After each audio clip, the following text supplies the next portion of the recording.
Assalamualaikum warahmatullahi wabarakatuh. Salam sejahtera untuk kita semua. Adik-adik mahasiswa, mari kita lanjutkan kembali kuliah kinematika bab ketiga, part yang terakhir atau part yang keenam. Kita akan bahas mekanisme kombinasi rocker crank dan engkol peluncur. Pada pertemuan yang lalu, kita sudah membahas mengenai diagram kecepatan pada mekanisme yang sudah kita bahas ya, untuk mencari kecepatan sudut pada tiap-tiap batang. Nah, selanjutnya kita akan menghitung diagram percepatan untuk mencari percepatan pada masing-masing batang.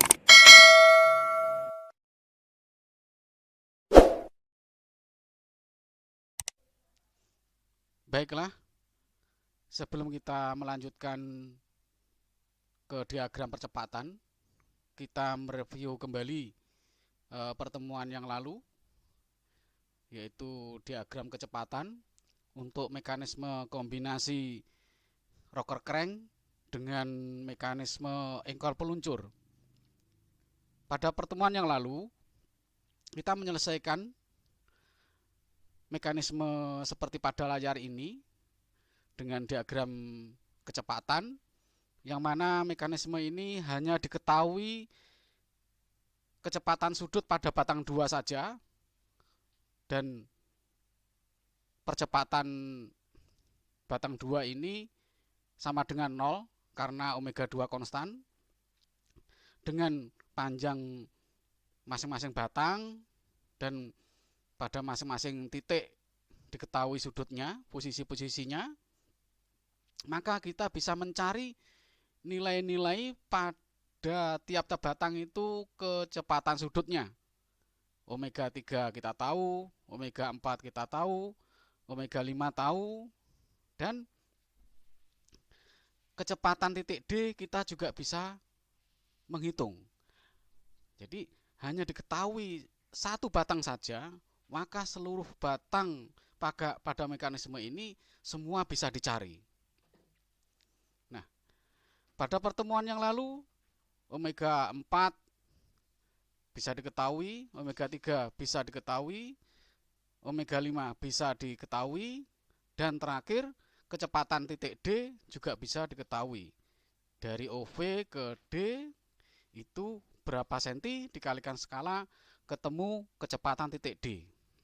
Jadi mahasiswa jika sudah menjawab satu persoalan ini maka 50% sudah benar. Baik itu arahnya maupun besarnya, ya, itu sudah benar 50%. Tinggal masuk ke diagram percepatan untuk menyelesaikan percepatan di titik D. Selanjutnya kita ulas kembali mekanisme ini, ya. Dan mahasiswa cukup menggambarkan satu saja. Ya, cukup menggambarkan satu saja. Ini kita visualisasikan kembali karena kita ingin menarik, ya, garis lurus dan tegak lurus, ya, dengan diagram percepatan. Untuk menyelesaikan percepatan pada masing-masing titik, terutama yang terakhir titik D, maka kita harus buat tabel percepatan, yang mana masing-masing kolomnya terdiri dari besaran, kemudian percepatan diurai menjadi 2, percepatan normal dan tangensial, dan masing-masing percepatan diurai harga, arah, dan vektor. Selanjutnya, seperti biasa, percepatan A itu besarannya dari O aksen ke A aksen. Harganya itu panjang O2A dikalikan dengan omega 2 kuadrat. Dan ini sudah bisa dihitung. Kemudian arahnya itu dari A ke O2. Perhatikan baik-baik, setiap ada huruf besar itu artinya posisi pada masing-masing posisi titik pada mekanisme. Sedangkan huruf kecil yaitu O aksen ini menuju ke A0 itu pada diagram percepatan. Jadi dengan berpedoman pada tabel ini, maka mahasiswa tidak akan keliru menentukan arah. Tapi kalau masih kebingungan, maka arahnya menjadi terbalik. Jika sudah terbalik, maka hasil akhir dari percepatan titik D maka akan salah. Itu. Kemudian percepatan tangensial itu diketahui batang 2 ya, kecepatan sudutnya konstan, maka percepatan tangensialnya adalah 0. Kemudian arahnya tidak ada arah, ya hanya pada di titik itu. Kemudian dari A0 ke A aksen. Karena sama dengan 0, maka A0 ini berimpit juga dengan A aksen. A0 ini, maaf saya ulangi lagi, A0 berimpit dengan titik O aksen. Ya. Kemudian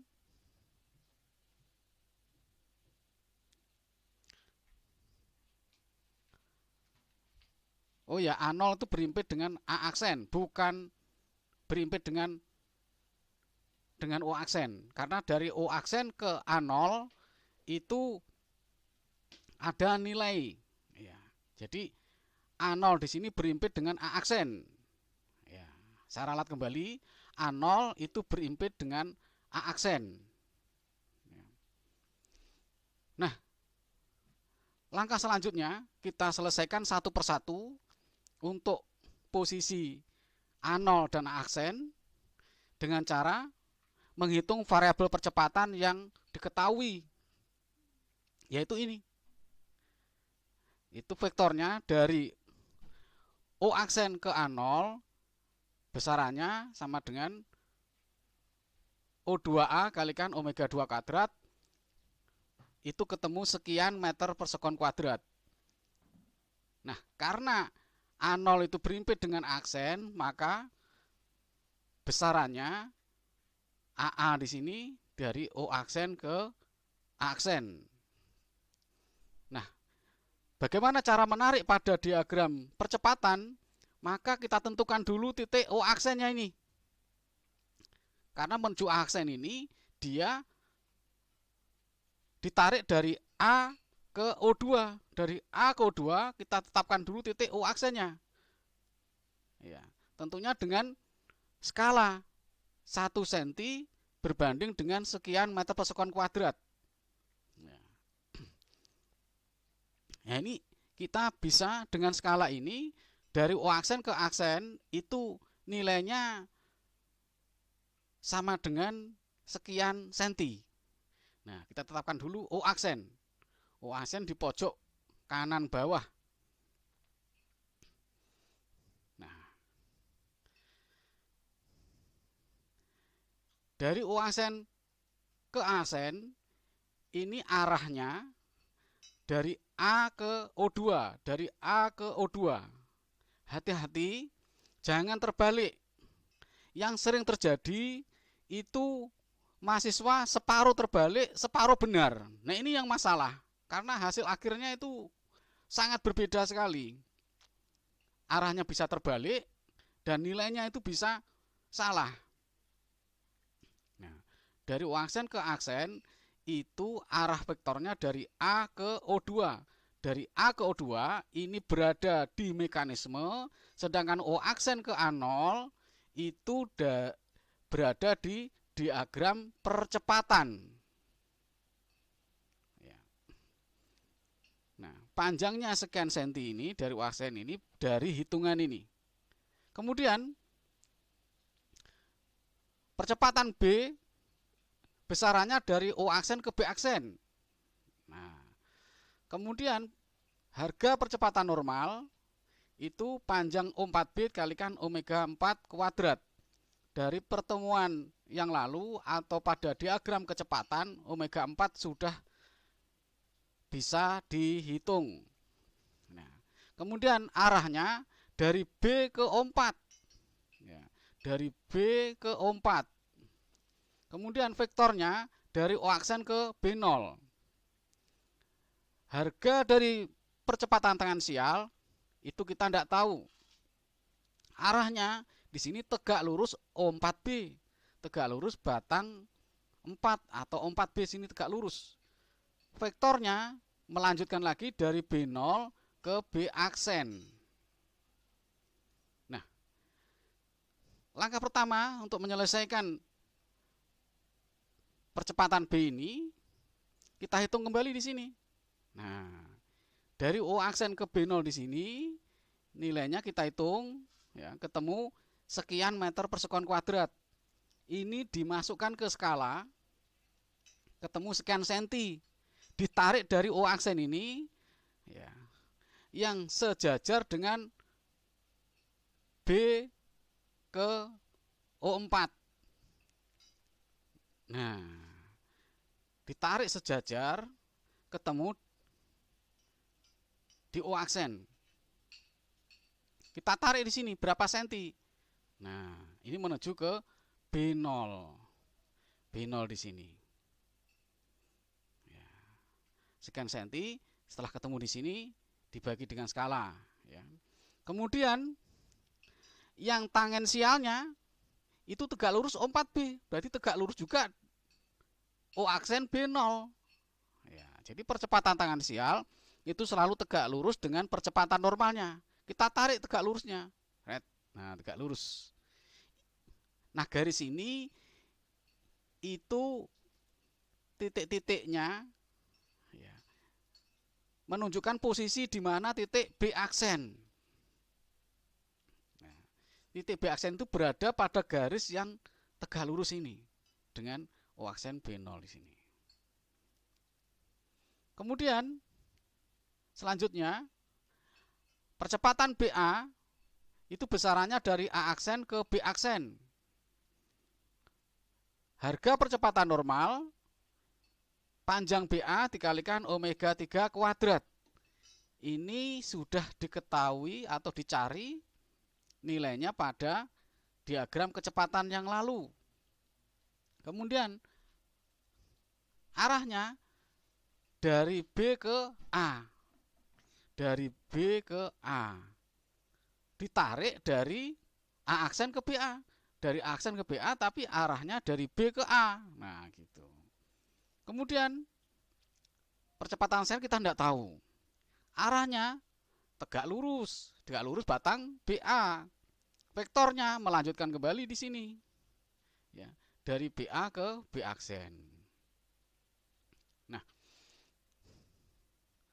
karena ini sudah bisa dicari, maka kita tuliskan A aksen BA di sini, A aksen ke BA itu sama dengan BA omega 3 kuadrat, ketemu sekian meter per sekon kuadrat, dibagi dengan skala ketemu sekian senti, ditarik dari A aksen ke BA, tapi vektornya dari B ke A, sejajar di sini. Nah, dari aksen ke BA di sini sejajar dengan batang BA.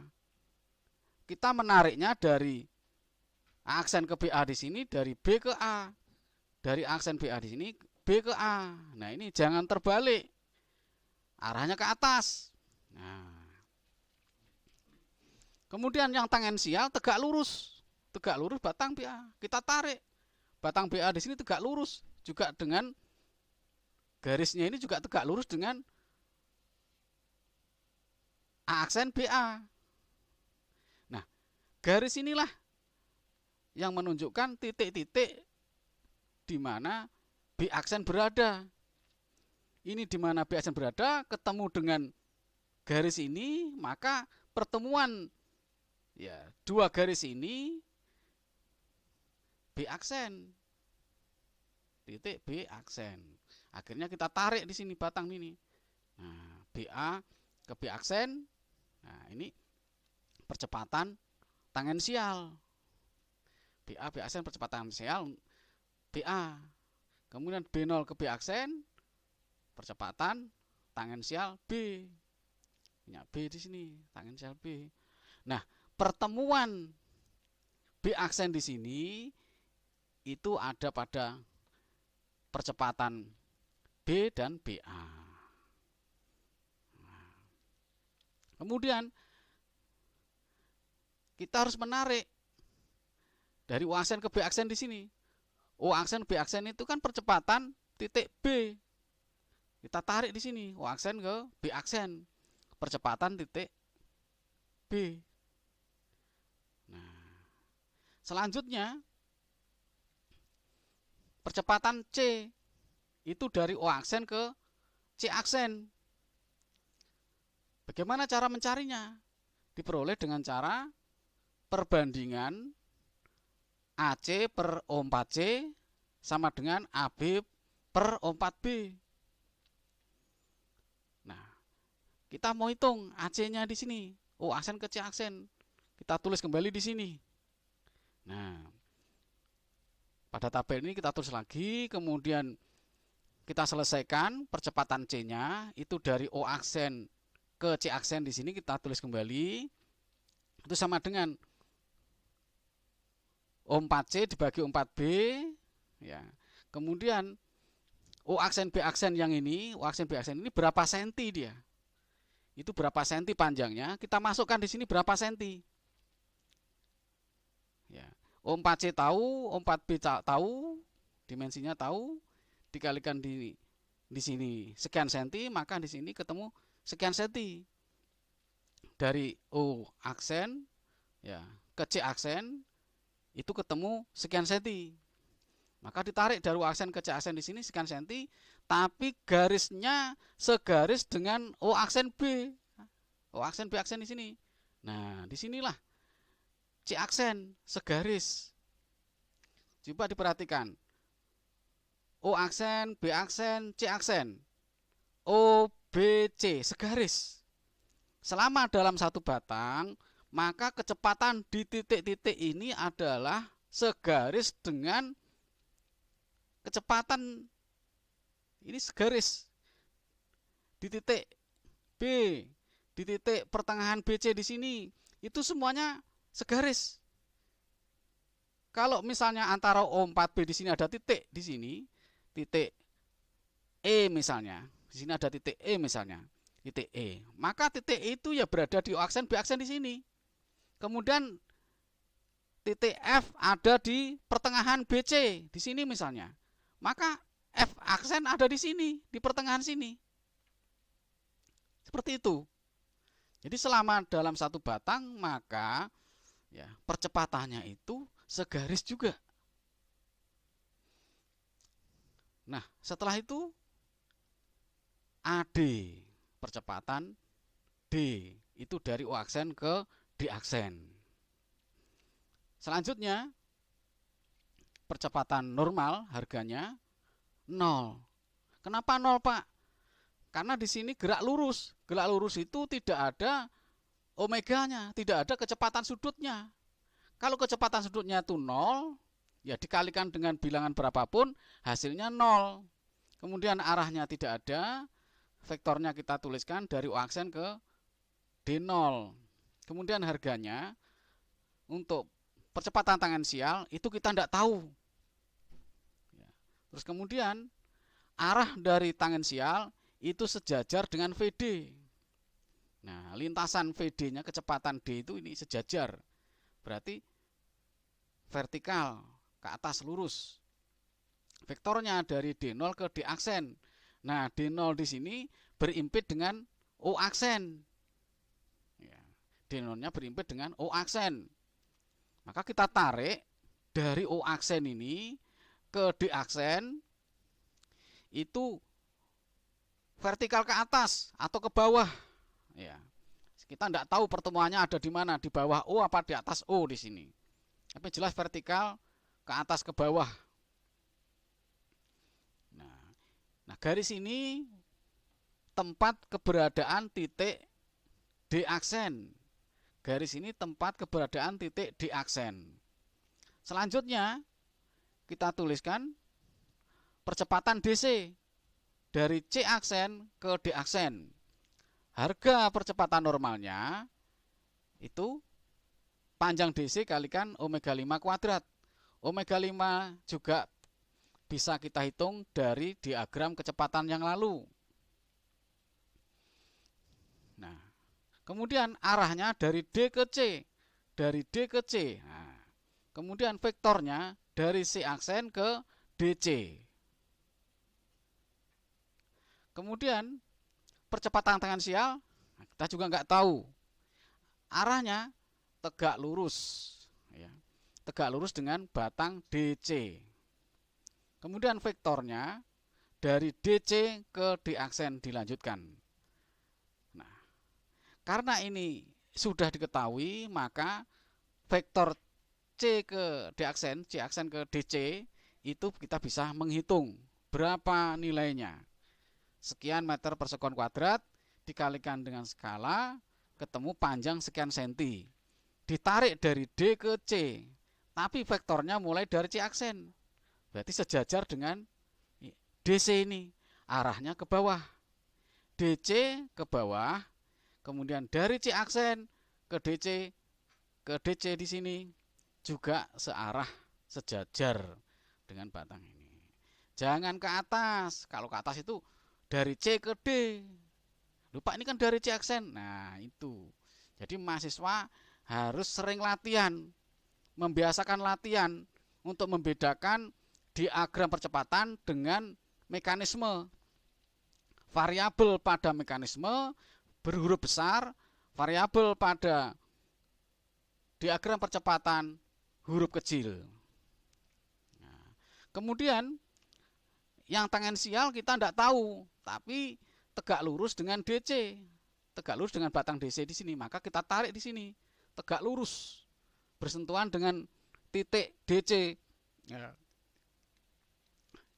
Nah, garis-garis yang tegak lurus ini, ya, menunjukkan keberadaan titik D aksen, titik D aksen. Nah, ketemu dengan dari O aksen ke vertikal ini, disinilah titik D aksen, perpotongan, titik perpotongan, ya, di sini D aksen, di sini berpotongan. Nah, kemudian kita tarik garis dari DC ke D aksen, itu DC ke D aksen di situ percepatan tangensial DC, ya. Kemudian dari O aksen ke D di sini percepatan, ya, AD. Nah, kemudian AD di sini sama dengan panjangnya O aksen ke D aksen, itu berapa senti nilainya, kemudian dikalikan dengan skala. Nah, hasilnya bisa dijawab sekian meter per sekon kuadrat. Nah, dengan diketahui satu saja, omega 2, maka kita bisa mencari semua percepatan sudut pada masing-masing batang, dan yang terakhir percepatan titik D. Kemudian juga bisa diketahui kecepatan D. Jadi bisa diketahui percepatan dan kecepatan titik D. Nah, untuk apa Pak kita ini mencari percepatan dan kecepatan titik D? Nah, fungsinya mekanisme ini setelah tahu kecepatannya, kalau dia digunakan untuk memindahkan barang, maka kita bisa tahu berapa kecepatan. Kalau fungsinya untuk menekan, misalkan press roti, mesin press roti yang otomatis, kita tahu berapa kecepatan atau kapasitas produksi dia menekan roti itu, yang dari bentuk bulat, ya, menjadi pipih, ya, pipih melingkar, nah, seperti yang sudah pernah divideokan, sehingga tahu kapasitas produksinya. Nah, itu semua diawali dengan perhitungan-perhitungan seperti ini, ya. Beda dimensi saja, maka juga akan beda. Beda dimensi, beda sudut, itu juga beda kecepatannya. Nah, itulah fungsinya, semuanya dirancang. Ya. Demikian yang dapat kami sampaikan. Kita harapkan mahasiswa banyak latihan berulang-ulang kali, ya, berdiskusi juga dengan teman-temannya, sehingga akan terlatih, ya, antara mekanisme dan diagram itu bisa membedakan. Ya. Demikian, semoga bermanfaat. Wassalamualaikum warahmatullahi wabarakatuh.